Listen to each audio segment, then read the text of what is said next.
Celegreen guys. Mabuti na lang ito guys.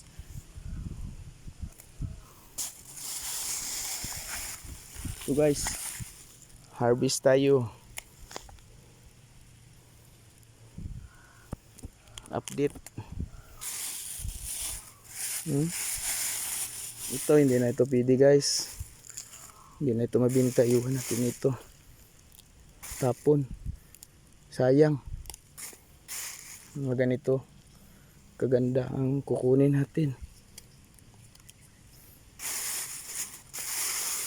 Buti na lang ito guys, wala tayong harvest.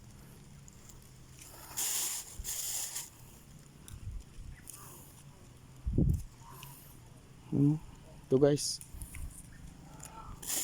deliver ko mamaya ito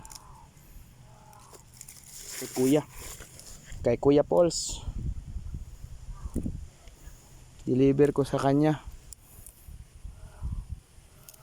Naghintay ang mga buyer.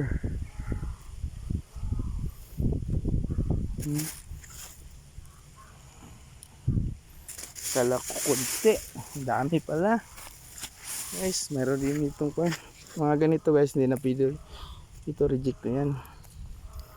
Makasira yan sa market. Marami sana guys, kaso natamaan ng blight.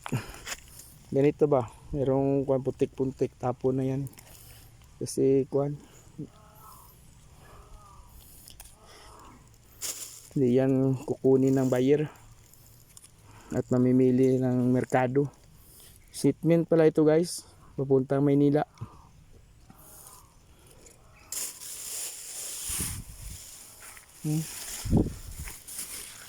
Ito guys, dito tayo guys. Buti na lang to.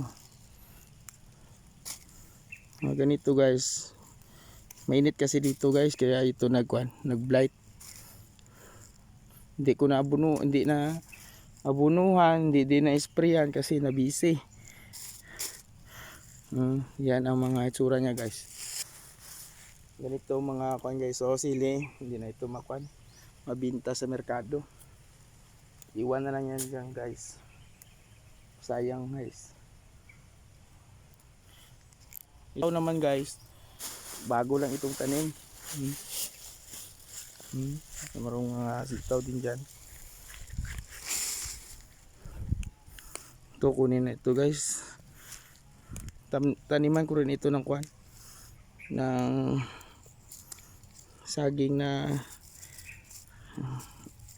ibang variety. Sayang guys, oh. Kita nyo yan guys, tinapon kasi hindi yan pasado sa quality kahit sa local market. Masisira ang customer dyan, ay ang buyer, at masisira yung customer at yung ibang produkto. Mga magagandang sili na ganito, pag isiksik mo yan dito,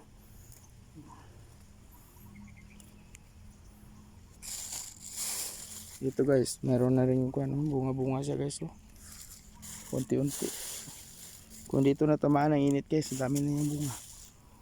Kulang yan sa abono guys. Hindi, ngayon lang ako nakapasyalite kanina. Pinalikan ko. Harvest na ako. Mabuti na lang ito guys. Update ko kayo doon guys pag deliver ko mamaya. Please subscribe. God bless. Kaparm.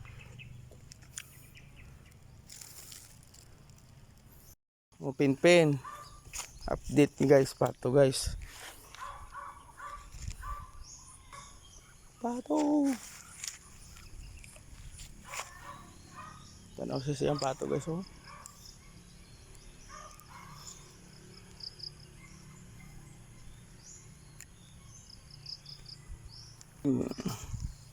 Pen.